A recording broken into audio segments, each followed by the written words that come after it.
Yeah. I love my HBCU. And boy, I love it, love it. I love it, love it. I love my HBCU. And man, I hope my team they won one. Yeah. I hope my team they won one. Yeah. Man. I hope my team they won one. I hope my team they won one. Yeah. I tune into the HBCU Sports Lab to see if my team won or lost. If they lost, I'm quiet as a mouse. But if they won, keep tab. I'ma do the dab, yeah. Dr. Cavil, he know what he be talking about. Mike and Charles, they know what they be talking about. They compress the analytic data with the hip hop. If you know them like I know them, they gon' tell you if your team, if they won or lost, and who the ball.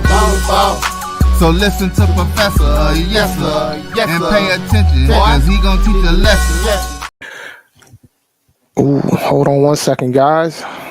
My apologies. You guys can probably hear us though.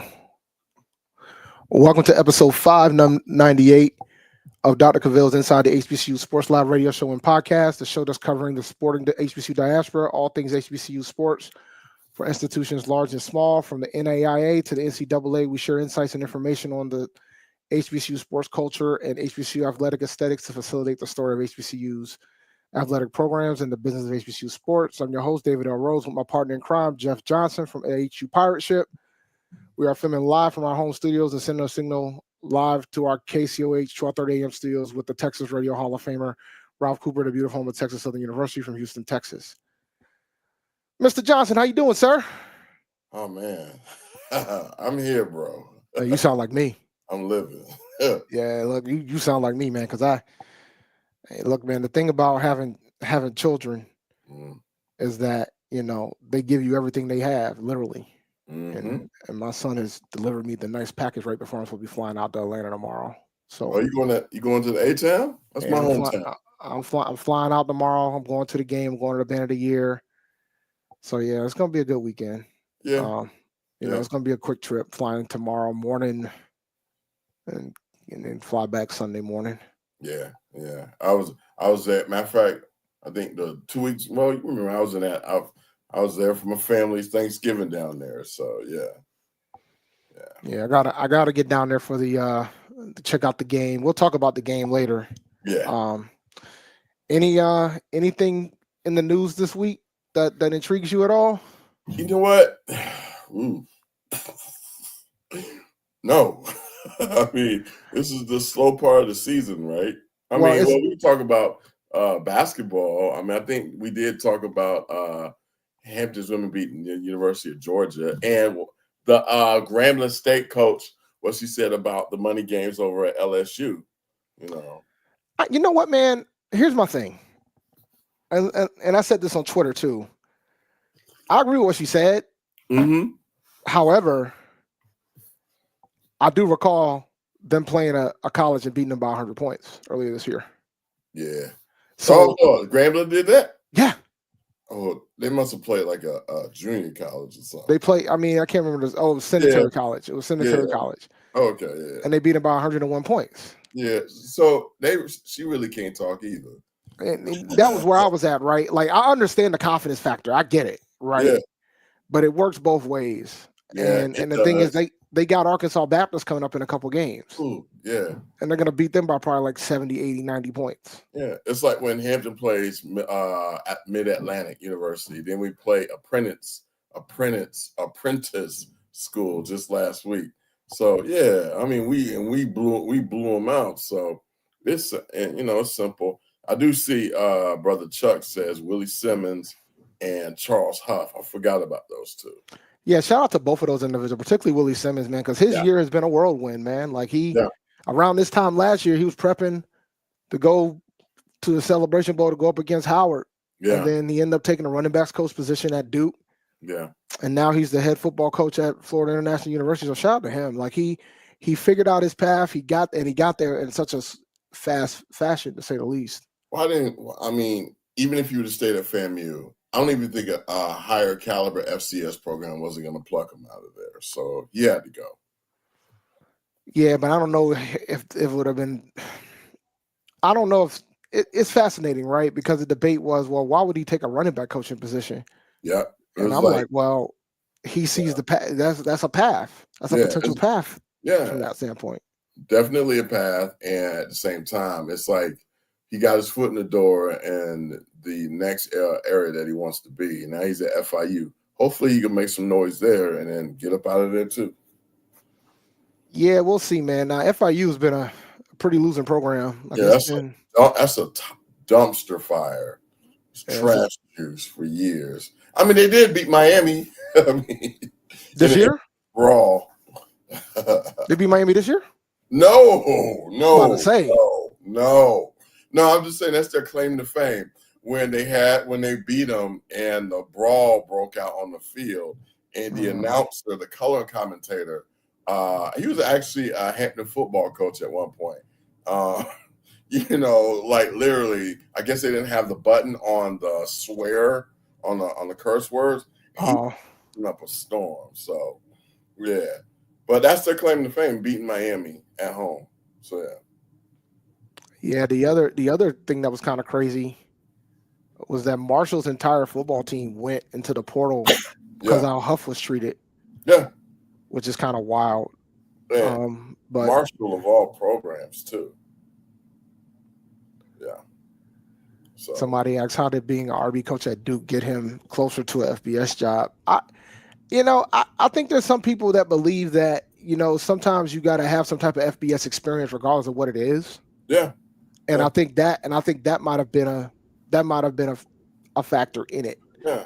Do I think his resume spoke for itself for what he did at Prairie View and FAMU? Absolutely. I think he never had a losing record. Yes. So I think think it was but I think even he knew that might not be enough. Yeah. Right. So I don't blame him for making the decision that he made, and it worked out in the end. So shout out to him. Absolutely. I mean, when I think it was back in 2006 when Hampton played the University of New Hampshire, the infamous playoff game that we had at home, which we lost on the last play of the game, the offensive coordinator for New Hampshire was Chip Kelly. And he parlayed that into, the University of Oregon. So, I would say that just to piggyback on what you said, Willie Simmons over at Prairie View and FAMU, definitely a lot of body of work, and people were watching. So, I just think the stigma of just plucking him out of FAMU and bringing him to FIU would have been too much for some people. Yeah. Even though, like somebody said at the presser, when they introduced him, they didn't mention the running backs coach situation at Duke. They pretty much mentioned the fact he never had a losing season at those other two institutions, at Prairie View and FAMU, which is the best way to advertise it. The other thing that happened today, man, I caught this. I've been under the weather for the past few days, but interim president from Tennessee State resigned today, man. Ain't been in the job for 120 days. Dang, what in the world is going on there, man? So it's kind of sad to see what's going on at Tennessee State, because there's a lot of finger pointing about whose fault it is and everything of that leisure. But I mean, it feels sometimes it's like, is there a real smear campaign against this school? I mean, there probably could be, some malfeasance here or there, but are they really out to get this program or this university? I think university is just too big to fail, but I mean, they have a pretty sizable enrollment. I mean, do they? I'm asking. So I think they do have a pretty big enrollment. However, their enrollment has been falling. Really? Their enrollment has gone down, and so bad press, could do them in. I just kind of feel like it's like every time I look up at Tennessee State, is they're arguing with the legislative body about missing money, or the former president, or crumbling schools, students without housing, so that to me, it's like, who's creating these stories? Is it true? Where are our fact checkers? So, there was some article I read, like there was a video that I watched, and they talked about one of the big things that occurred during that period. I guess, a lot of universities got COVID money. Yeah. And I guess at the time, Tennessee State was giving out a bunch of scholarships, not thinking about the next year when they're not going to necessarily have that COVID money. So they had I mean, there could have been. There's a lot of there's probably a lot of layers to it. I don't think there's like one person's fault in this. I think it's a myriad of things. It's just stacking things to stack on each other. I mean, they didn't give like the wrong people the PPP loan type scenario. So yeah, okay. But it's gonna get interesting on how things go with Tennessee State. Like because they're saying they're gonna announce the next interim this week. I think Friday. And that's appointed by the president, correct? I mean, not the president, the governor, or probably the governor. Governor, yeah. Woo. Lord have mercy. God bless. Yeah, man. It's gonna get fascinating down in Nashville, to say the least. All right, so let's go ahead and take our first break. When we come back, we'll talk about the SWAC championship, and then we'll probably get into the next talk some Celebration Bowl. Yeah. We'll be back right after this break. Looking for the ultimate cultural experience of 2025? The Zora Outdoor Festival of the Arts is where you need to be. From January 31st to February 2nd, Eatonville, Florida will come alive with incredible live performances from the Levert Experience and the Bar Cave. Immerse yourself in interactive art. Shop from over 80 vendors. Take a journey through history with a new virtual tour app. And enjoy family-friendly STEM activities. Plus, don't miss the unforgettable R&B tribute to the legends, honoring talents such as Whitney Houston, Marvin Gaye, and Luther Vandross. This is more than a festival. It's a celebration of Eatonville's rich cultural heritage. Visit zorafestival.org for tickets.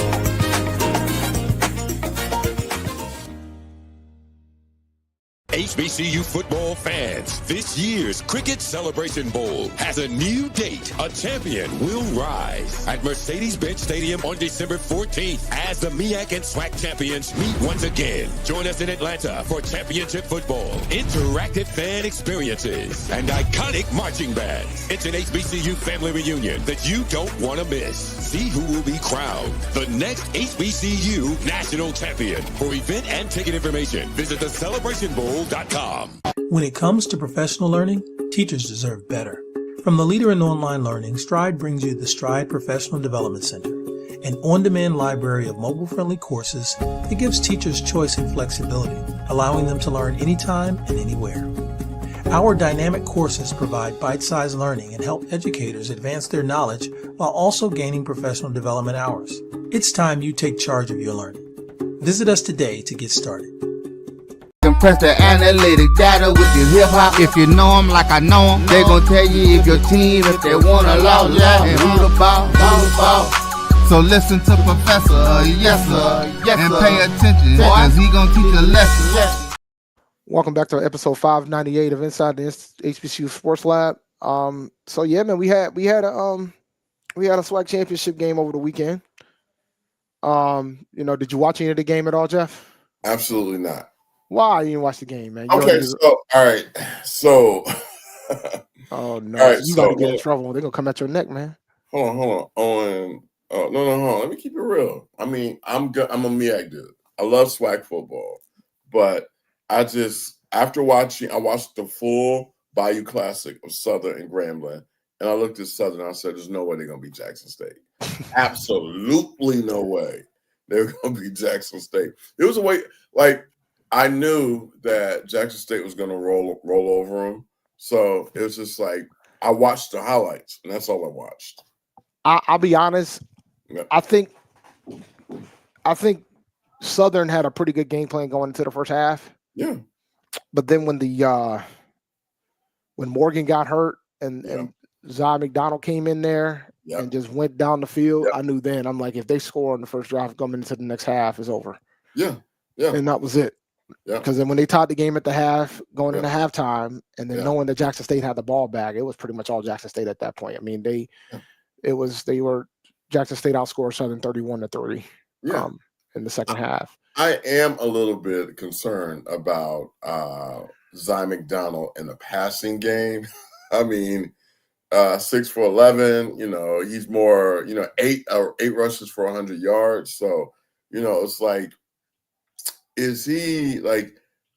He kind of gives me. I mean, he's a valuable runner, but passing, I just do not see the progression there. So I'm just more concerned about that, leading into South Carolina State's game to the Celebration Bowl. Yeah, the thing about JSU, they've been pretty dominant throughout the SWAC. They pretty much went undefeated in the conference. I think the only loss they had with a SWAC school was against Grambling, but it did not count because it was a non-conference game. Yeah. But overall, they've been pretty ever since that Grambling loss. They've been pretty dominant within that conference. Yeah. So Now it's gonna be fascinating to see how that goes up against South Carolina State. Yeah. And TC and Chennis, like I'm gonna be honest, I wasn't a big believer in TC. I just thought that he was just a guy, but I mean he pretty much steamrolled the SWAC this year, so it's like definitely hats off to him. Considering the turnover that team had last year, and they were able to both out 7 games in that league, says a lot, right? So they were ready to go this upcoming season, and they pretty much dominated the conference. So shout out to them. They dominated the conference, but was this a down year for the SWAC? What do you think? I think it was. Yeah, because but however, this year it was a reminder of where they probably should have the top 2 teams playing the championship game, not the East and the West. True. Because you could argue there were probably 3 teams in the East better than the team in the West. Oh, absolutely. The top team in the West. Absolutely. Yeah, but but you can't. I mean, if it's based on geography, there's nothing they could do. So, they could easily fix this. You think so? Yeah, they can fix this. I mean, I think they could do it if they wanted to. I mean, you got 6 teams in each division. You get 5 conference games within that, and you got 3 outside. Yeah. You don't play everybody, but you get a decent chunk. Yeah. So if they wanted to really fix this and take care of it, they could. I mean, of course, you're going to always have some schedule imbalance, but that's just part of the deal. You're going to have that, but you'll see it through in the SWAC championship game. Yeah. You'll see it through. Like if you had somebody that had a soft. Oh, Dr. Cavil, valid point here. Wow. What? The top 2 teams will still be Jackson State and Southern, because that is true. Southern was 7-1 in the conference. Yeah. So I mean, Southern. We would have gotten this matchup anyway. Yeah, absolutely. Definitely. Probably because the East is gonna beat themselves up. Exactly. Yeah. I mean, I definitely feel that I would definitely look at it for going forward in the SWAC, but they're not going to do that. No, but it wouldn't be the first conference to do it. All right. True. Like the SAIC did it. Yeah, true. See how that does it? Yeah, true. Now, on the flip side, with South Carolina State, I mean, I feel like the majority, like Chennisberry first year, do you feel that he has? You think this is just like some sort of light in the bottle, or is that he really doing this? I think you got to give him credit for what he did at Benedict, right? He hasn't lost a conference game in over three years. Nope. So, he's doing it, and he's doing it well. Yeah. And I just think now I'm curious. Like, it's the same thing when you talk about Southern. Like, where does the rest of the conferences go from here, right? Yeah. Like, where in the MEAC, like, we know that the school down the road is always going to be in it. Mm-hmm. But what does a Morgan State does? What does a Howard do? Mm-hmm. Norfolk. Yeah. That's looking for a new coach right now. Yeah. Like, what does these other teams in the conference do to try to catch up? Because this man walked into the conference and ran the table. You know what, though? I think that's going to be a pretty tall task for a lot of the programs because he's in a recruiting rich state. South Carolina is like one of the It's a recruiting rich environment. He's plugged in. He's plugged in down there. So to be honest, I mean, only programs I see that are giving him pause or some sort of competition would be Central. I mean, Morgan, I do like what Morgan is doing, but they have to compete with a lot of the 757 programs, the greater Washington area. Morgan's problem is an offense, man. That's Morgan's biggest problem right now. They don't have an offense. Like,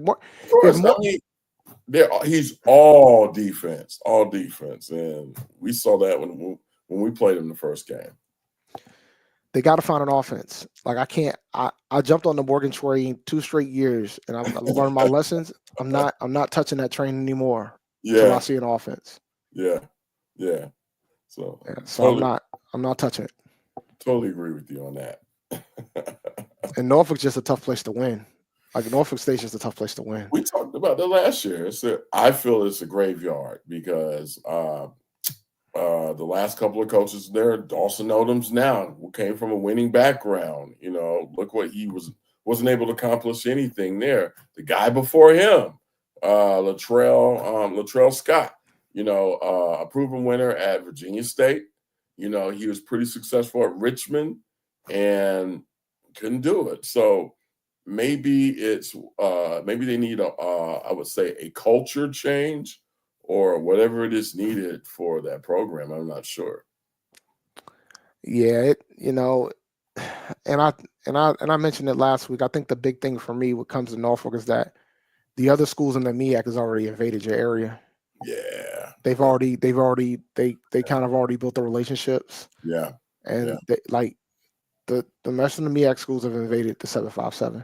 Yeah, if you look at the Virginian pilot, the top 50 or the top 100 players in the 757, Norfolk State doesn't have maybe one. They had, I would say, for the past couple of years, they didn't have very many of these young men. So they will always get them in basketball, of course. But everybody knows Robert Jones only recruits out of New York. But yeah. And you know what? That does it. And while they're winning, so you can't really beat up Coach Jones regarding that. But he's fine. Yeah. But I think there might be, and it's funny because when we talked about A&T's previous head coach about his inability to recruit locally, I think that was a factor too when they were starting to make those decisions. A&T can't recruit in the North Carolina area, in the Greensboro area? No, the previous head coach, Coach Brown, he didn't. Yeah, he didn't attack that. He didn't attack that area like he probably should have. Yeah. No, I mean, I don't think we're gonna have that problem with Coach Gibbs, but, but I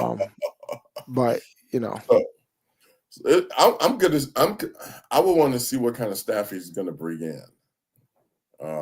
That to me, and what is he going to do with the players that's on the roster now? A lot of them are hitting the portal, so he might not have to do much with them. Yeah. A lot of players are hitting the portal. I'm sure he's going to get a grace year this first year. He's gonna get as much time as he wants. Hold on. See, he's gonna give him as much time as he wants. See, okay. We talk like this talking about Vincent Brown when he came in. No, well, the thing is that the alumni kind of asked for this. Yeah. So for me, you kind of got to give him his time. I'm not trying to apply pressure to him though. Like, I'm not doing that, but like, you kind of got to give him. You got to give him some time to do what he needs to do. Okay. Would you? So is Gibbs? Is he an Aggie alumnus? Or? No, he went to the school down the road. No, he didn't. Yeah, he went to school down the road. Stop. Hey, look, man, we've had a few coaches that went to the school down the road. It is what it is. Hey, okay, all right. Hey, look, man. I mean, if you can coach, you can coach. Yo, I got it. Now, if you can coach, you can coach. That and said Michael Vick. I still haven't heard anything about it. I mean, I did receive notification from a trusted source that there's interest, but. I've been hearing there were some other things I've been hearing that if Norfolk doesn't want him, there's other schools that will go after him too. Like who? I mean, yeah. I have no idea, but I guess if it falls, don't do it. Don't do this to yourself. Look, man, it'll be a lot of exposure for that conference if he does come. Yeah. It'll be big exposure for that conference if he does come. Yeah, definitely. Yeah, man, shout out to Brother Vic. I hope I would want him to do what's best for him, but Norfolk State paychecks ain't Fox Sports paychecks. So but if he wants to coach, I'm not gonna be mad at him if he wants to coach. Yeah, and I ain't gonna. I mean, I'm just fascinated to see how it's gonna go. And truth be told, considering how the coaching, what happens to coaches at Norfolk State, I mean, Vic going there will probably be a pretty decent fit. You sit down and think about it, because the risk is not as high as what you think it'll be. I know a lot of folks are for the celebrity coaches, but I think you do it because the risk is not as high versus bringing in a coach that has all this experience and then they risk their career. Yeah. Hey, I agree, because when Eddie George went to Tennessee State, he was acting. This dude was doing stage plays. So, I mean, but they were patient enough to get him, I guess, the resources necessary to become successful within the Ohio Valley Conference. So, I mean, if they give him that kind of resources or support, yes. And Vic does have a gravitas where kids would want to play for him too. So I would say whatever his support network is or who he brings in, to me will play a big role as well. All right. Just a reminder for folks, Bill Hayes is also a alum to the school down the road. I mean, look, man, if you can coach, you can coach. I mean, but you know what, though? It's all good. I mean, I'm sure he's not even thinking of it like that. So, I mean, shout out to the Blue Death Valley. They had an outstanding interview with Coach Bill Hayes. Yeah. He told some stories, man. He told that story about FAMU when he was the AD there, and I was on the floor. That's right, he was there. Yep, he was AD for FAMU. I was on the floor when he told that story, man. I was done. Oh, yeah. FAMU churns them out like butter, man. It's like, we all got our issues. Trust me. Mm-hmm. We know we got ours. But FAMU, Lord have mercy. So, yeah. All right, you want to do the picks after the break? Yep. All right, so we'll take another break. We'll be back. This is Dr. Cavil's Inside the HBCU Sports Lab. HBCU football fans, a champion will rise at Mercedes-Benz Stadium on December 14th. MEAC champions, SWAC champions, the Cricket Celebration Bowl, crowning an HBCU national champion. For event and ticket information, visit thecelebrationbowl.com. This is Brian Fulford. AD Drew and I are co-hosts of the BCSN Sports Wrap. We talk about all things related to HBCU athletics. From the games, teams, coaches, and fan interest stories, we cover it all. You can find our shows on Facebook at BCSN Sports Wrap, YouTube at MyJBN Online, and everywhere you listen to podcasts like Anchor, Spotify, Google, and Apple Podcasts. You can also find the show on the Jericho Broadcast Network's app. Make sure to download. We look forward to you joining the conversation and being a part of the show. Looking for the ultimate cultural experience of 2025? The Zora Outdoor Festival of the Arts is where you need to be. From January 31st to February 2nd, Eatonville, Florida will come alive with incredible live performances from the Levert Experience and the Bar Cave. Immerse yourself in interactive art. Shop from over 80 vendors. Take a journey through history with a new virtual tour app. And enjoy family-friendly STEM activities. Plus, don't miss the unforgettable R&B tribute to the legends, honoring talents such as Whitney Houston, Marvin Gaye, and Luther Vandross. This is more than a festival. It's a celebration of Eatonville's rich cultural heritage. Visit zorafestival.org for tickets.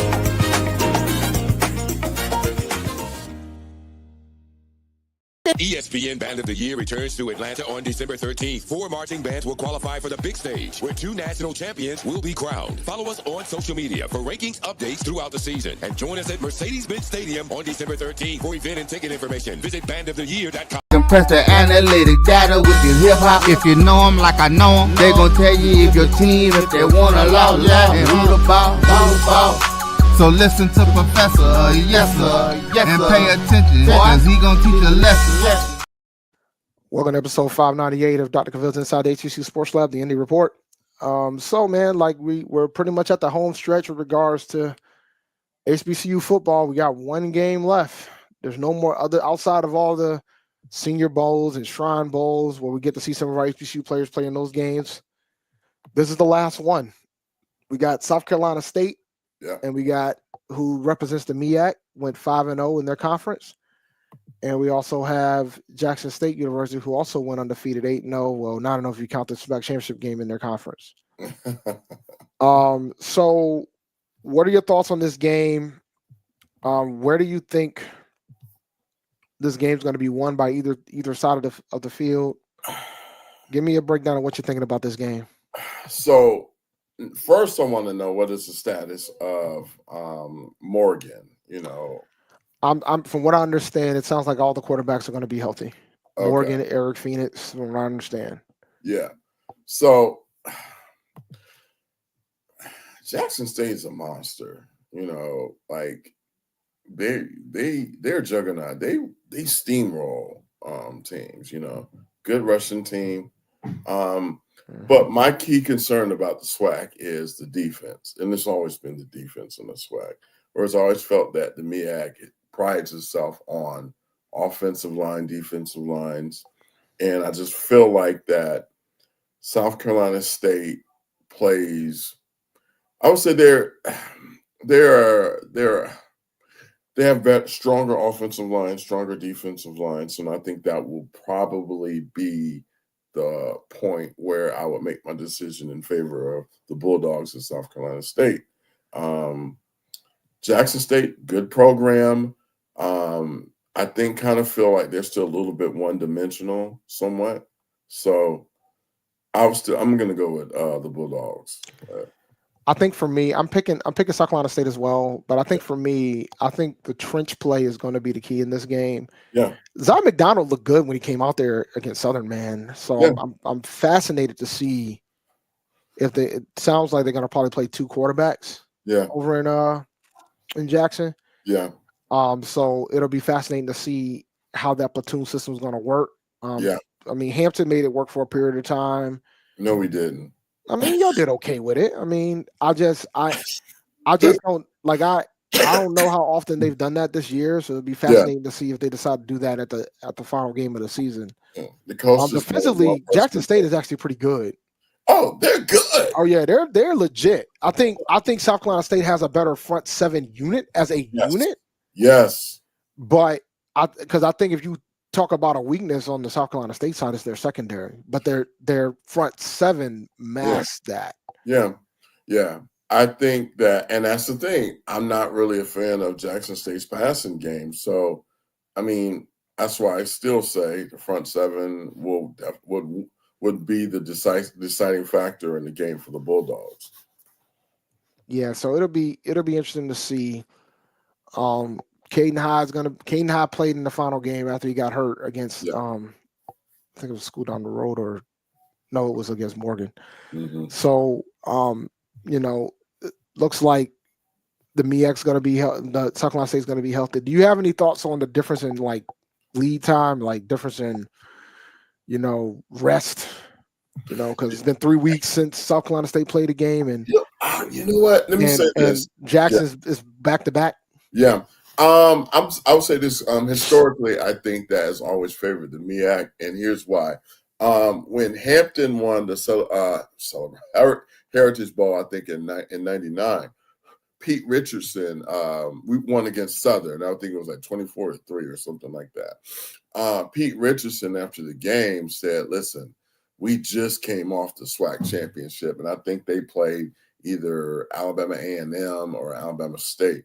And he was just like, our guys were exhausted. He said, I have a backup quarterback in Terrence Levy. The starting quarterback, Troy Williams, was hurt. So he said, a lot of our kids just weren't ready to play.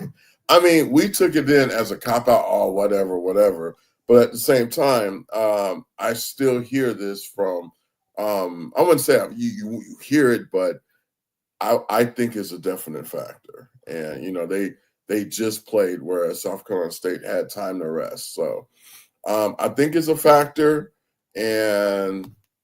But it couldn't be that big of a factor because Howard lost last year. I mean, also, when you think, like, for me, everybody talks about the rest. Yeah. Nobody discussed the rust. Yeah.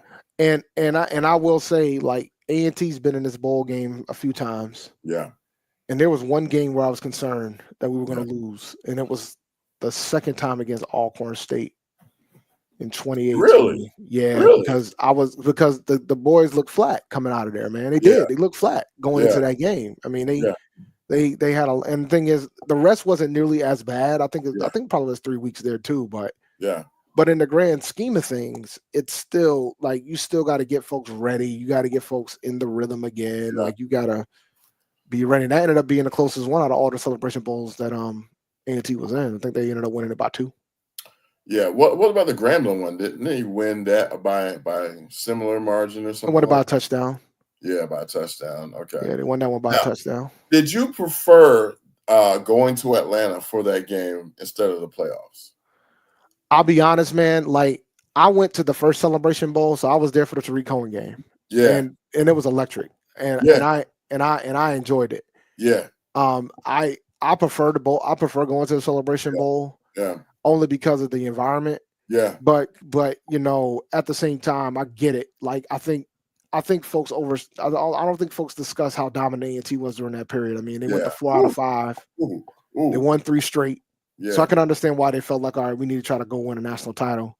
Yeah. But I get it. But I think, like, the environment and the way that that game is advertised, being the first bowl game out, which I was happy that they moved up a week for that. Yeah. Because I think that was a big mystique that we had. Like, being the first bowl game to open up bowl season is beautiful, right? Yeah. So you open up bowl season with an FCS matchup. That's a beautiful thing to see. Yeah. So I think those type of things were part of the reason why I prefer the bowl. Yeah.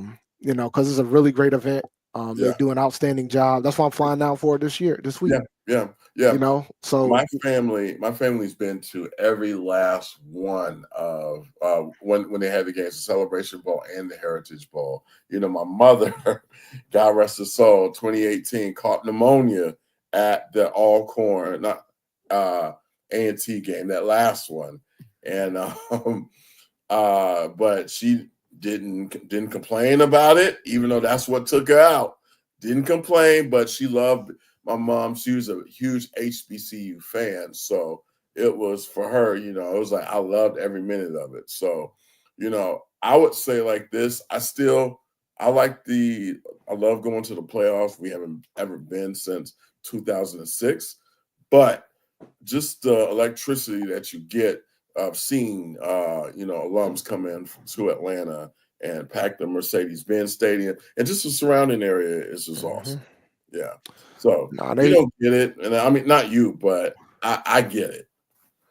It's and they added a Band of the Year competition last year. Yeah. Hopefully they have more folks to come to it this year. How do you like the Band of the Year competition? I went last year, man, and it was cool. Just there wasn't a good crowd. I'll be honest.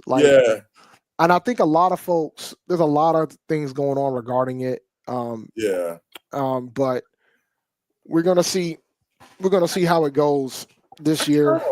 I like that just to kind of stay out of the corporate hands, but I get it. If they need money, do it.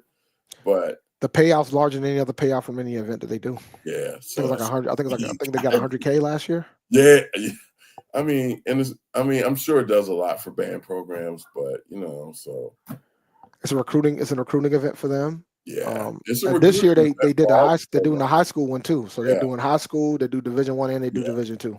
Yeah, okay, makes sense. I mean, I think it's good. John Grant believes it's going to be as big as the Celebration Bowl. I just think they're going to have to do some tweaking to get there. Yeah. And I see what Merlin says. It's ours, and it is ours, but it's nice. I'm not complaining. It's ours. It is ours. Means ESPN event owns it, right? Oh yeah. So hold on, who's it? It was it Cricket last year? It's Cricket this year too. Cricket this year. All right. So it's Cricket this year as well. Yeah. So, No, but no, I definitely think South Carolina State will probably be their what you said. Their front seven will be the deciding factor. I think they'll probably just kind of grind it out. Probably a run game. They love to play action passing game. They're not really a down the field type of game. I won't call them a dink and dunker, but they do some funny things there. So I think that the SWAC style with Jackson State, fast, get on the edge, run downhill, it'll work. It'll probably open up in the second half, but I feel that South Carolina State would have more of a lead probably going into the half, hopefully. So the thing about TC Taylor, he's a Jackson State alum. Yeah. He got his coaching chops from the MEAC. Yeah, they all do. Yeah. And so the thing about him is that he knows that you gotta build these teams inside out. Yeah. So, and I think Jackson State did a phenomenal job with that. So it's gonna be fascinating to see how this game goes, man. Like I'm looking forward to being in the building for it. Looking forward to see how this game goes. Yeah. What do you think the crowd is gonna be like? I mean, Jackson State travels, so I think we're gonna probably put at least, I would say 35K. 35? Yeah. Okay. All right. Hold on. Not sitting down, but walking around 35. Now I think they'll probably hit. I could pull up the attendance numbers for the last couple games, but let me see. Because South Carolina State, they're probably the largest traveling in the MEAC, so they'll bring some folks, and then you'll have the locals from the city show up. So, yeah. So last year, where's it at? Last year there was 41,000 at the game. 41,108. Well, that was FAMU and Howard. FAMU and Howard. Vice President. The year before that, when it was Jackson and the school down the road, 49,670. Stop. That has to be leading on a lot of these bowl games. We got Jackson and South Carolina State, 48,653. Sheesh. And that was the last one with Dion. Yeah, let me see. A&T and Alcorn was 32,968. That one was pretty low, but the thing is, man, A&T's been there every year. We had Alcorn back to back. Yeah. 31,672. It's funny. I remember people were tired of seeing Alcorn too, So, yeah. Yeah, so A&T's attendance, they weren't as high as once Dion showed up on the scene. 25,873. Now the question is, if a team like Morgan or Delaware State show up, are we in trouble? We got to be real. If Delaware State get there, are we in trouble? No, I mean, it depends on what the SWAC team gets there. Like if it's Jackson, no, it'll be fine. All right. I might have undershot. I think I'm with AD. I said 35. Nah, it's probably gonna be around this. All right, 43, 45. At least 40K. All right, I can see that. So I mean, it should be good. I was told that the tickets were running since Jackson State won the game, the tickets were going pretty quick too. Yeah. Do you think Jackson State now is more of a draw than Southern or Grambling out of the SWAC? I mean, well, you can add FAMU in too. Jackson State they've left FCS independent over the last couple of years, right? What is it about Jackson State that is they're the big event in town. Yeah. Right? Yeah. I mean, they're the Division I program in town. Yeah. As simple as that, really. Yeah. So now I've been to one of their games, and it was a game. It was live, and I wish more of our HBCU brethren north of Virginia or north of North Carolina could experience that. And because I just feel that what Jackson brings, or what a lot of these our HBCU brethren, I would say, below North Carolina, or below Virginia, what they have, as compared to what we see up north, is what they need, honestly. All right, Mr. King has made an appearance. So we're going to take our last break. When we come back, we're going to get Brandon King in here and get his thoughts on the game, and then we're going to close out the show. Yeah. So we shall return. We'll be right back. Yeah, I did say that. Yeah. HBCU football fans, this year's Cricket Celebration Bowl has a new date. A champion will rise at Mercedes-Benz Stadium on December 14th as the MEAC and SWAC champions meet once again. Join us in Atlanta for championship football, interactive fan experiences, and iconic marching bands. It's an HBCU family reunion that you don't want to miss. See who will be crowned the next HBCU national champion. For event and ticket information, visit the Celebration Bowl. Looking for the ultimate cultural experience of 2025? The Zora Outdoor Festival of the Arts is where you need to be. From January 31st to February 2nd, Eatonville, Florida will come alive with incredible live performances from the Levert Experience and the Bar Cave. Immerse yourself in interactive art. Shop from over 80 vendors. Take a journey through history with a new virtual tour app. And enjoy family-friendly STEM activities. Plus, don't miss the unforgettable R&B tribute to the legends, honoring talents such as Whitney Houston, Marvin Gaye, and Luther Vandross. This is more than a festival. It's a celebration of Eatonville's rich cultural heritage. Visit zorafestival.org for tickets.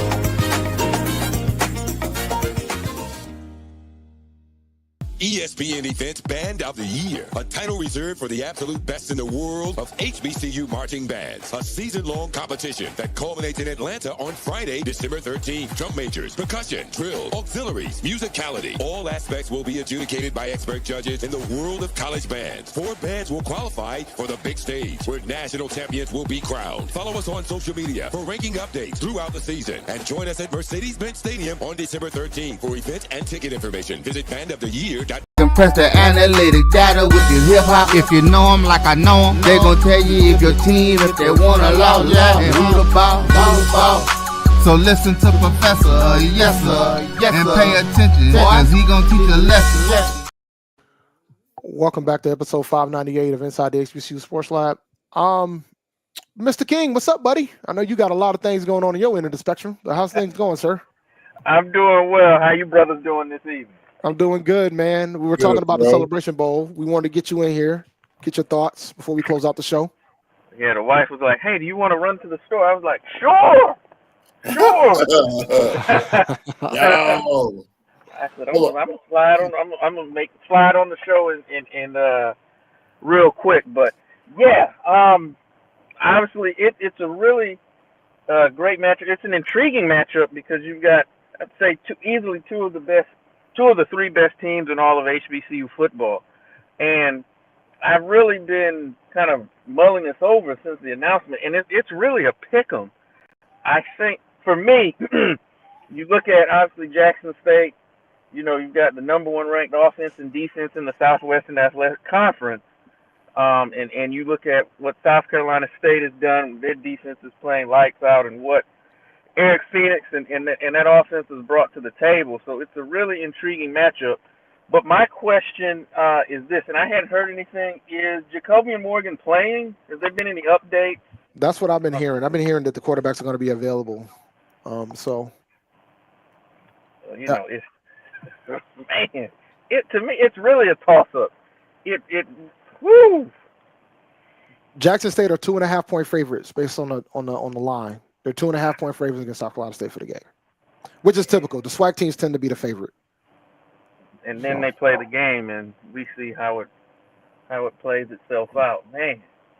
Well, Howard covered. Howard did cover. I think Howard was like 10-point underdogs, if I remember correctly. They didn't give Howard a chance a day in that game, so they covered the spread. Could we almost count that as a MEAC game? I mean, I had the jokes. Folks got mad, man, but I definitely had the jokes. The irony, it took a MEAC team to save the SWAC. You know how they get up in arms over that. It's funny because a lot of them, typically you have conference alliance, and it's funny because during that time period, a lot of folks was not rooting for FAMU to win that game, which was kind of wild within the SWAC. But That is so Bush League.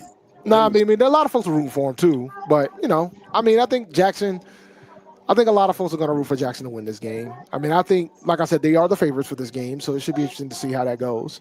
Do you think the SWAC they need one, don't you think? I mean, so the MEAC is 6-2, 6-2 in the celebration. All right, so Grambling won one. Who's the other? FAMU. Oh, FAMU don't count. So no, they count. No, they count. They were in the SWAC. They couldn't get there when they were in the MEAC. So they were in the SWAC. Team would have won. Strong offensive line. They couldn't get to the game when they were in the MEAC, so they were in the SWAC. Well, and they got there. That was because of malfeasance and negligence, but they took care of it now. So yeah, they're covered now. Yeah, we'll see what happens with their coach and see if they're as giddy about the coach they currently have like they were at the beginning of the season. Oh, you talking about FAMU? Oh yeah. Oh no. The irony of all that whole rigmarole that went on, and now look at. I know it worked out for us. I'm thrilled. We got our coach. I'm thrilled. I mean, I'm from the outside. This looks like the Eric Dooley situation. Everybody wanted a bat. He came in. Yeah. So. My thing with Cozy has always been this. He had a losing record as a head coach. Yep. I mean, he's not great. He coached in Canada, but still, he had a losing record as a head coach. He was part of that coaching staff, but I felt like there were other folks that were better options on that staff. Like who? Smitty Rock, the defensive coordinator. Yeah. I thought he should have gotten the job, but it is what it is, right? The school makes their own decisions regarding that. I mean, when you didn't want to go with Sean Gibbs, I think you should have probably rolled with Smitty Rock, but I think you would have probably kept more players on that team. Yeah. You would have had the exodus in the portal. Yeah. I just think that, it's interesting because now, after the Valley loss, some folks were like ready to get him out the paint. I'm like, oh no, you gotta stay with this guy. What are you asked for? Yeah. I mean, they was ready to ride in the streets to get him in there. Mm-hmm. Yeah. You make your bed, and you gotta lay in it. Gotta lay in it. Well, FAMU they've always had this type of issue. So, I mean, it is a comedy. No, it's fun. It's fun to watch. Definitely fun to watch. And the thing is, like Jackson State and FAMU don't want to accept themselves as rivals, but someday they will. Well, they don't want to accept themselves as rivals. What is that? There's a whole debate about whether or not they're rivals or not. I was like, you guys go each other's neck probably more than any other school. Y'all are rivals. I mean, you guys are the most insufferable alums in the HBCU sphere, when it comes to the programs, I mean, let me put it to you this way. When FAMU came to play us at Armstrong Stadium, this was years ago, and the coaches were coming back from halftime. They had to go through the press box to get to the coach's box. The food was out for all media credentials. It was Church's Chicken. The FAMU coaching staff took all the boxes of chicken. And the former assistant athletic director storms in there, Malcolm Zeke Avery. Hey, put that chicken down. That ain't for y'all. And they were like, whatever, we about to run up another 40 points on your board. And FAMU was like, we FAMU, what you gonna do about it? That is FAMU. Jackson State, I'm sure you guys are similar, so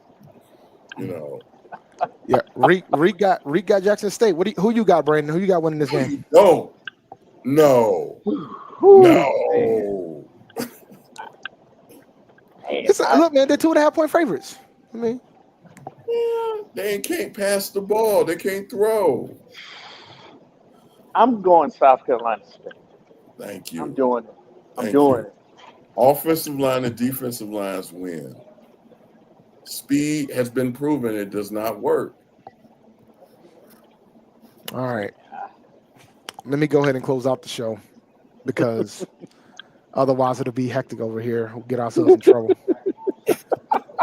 We got Reek saying that the SWAC gonna win. We're gonna see, man. It's gonna be interesting. Like I said, I'm gonna be there. I'm flying out tomorrow, depending on how this weather looks. Cause it's been windy like crazy up here. Yeah, same up here too. Yeah, it's been bad. Thank you for listening to Inside the HBCU Sports Lab. Make sure you share our podcast with your friends and colleagues. I'm David L. Rhodes. Shout out to the Dean HBCU Sports, Dr. J. Kenyatta Cavil, coming from inside the lab in the College HBCU Sports with Mike Washington and Charles Bishop. We hope you enjoyed. We want to thank you for listening to Dr. Cavil's Inside HBCU Sports Lab. The Indy Report. Make sure you check out the show every Tuesday and Thursday, 6 p.m. Central Standard Time and 9 a.m. on Sundays, Central Standard Time. We look forward to next week as we'll discuss the latest news in the lab.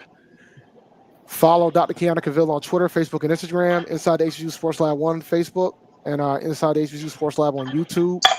Make sure you follow us as well. Brandon King at SneakerShopTalk.com. Jeffrey Alpha 06 for Jeff Johnson and myself, Champ D 1012. Dream big and continue to move forward. We'll talk to you soon. Jeff. Course. Brandon. Lecture. Dismissed.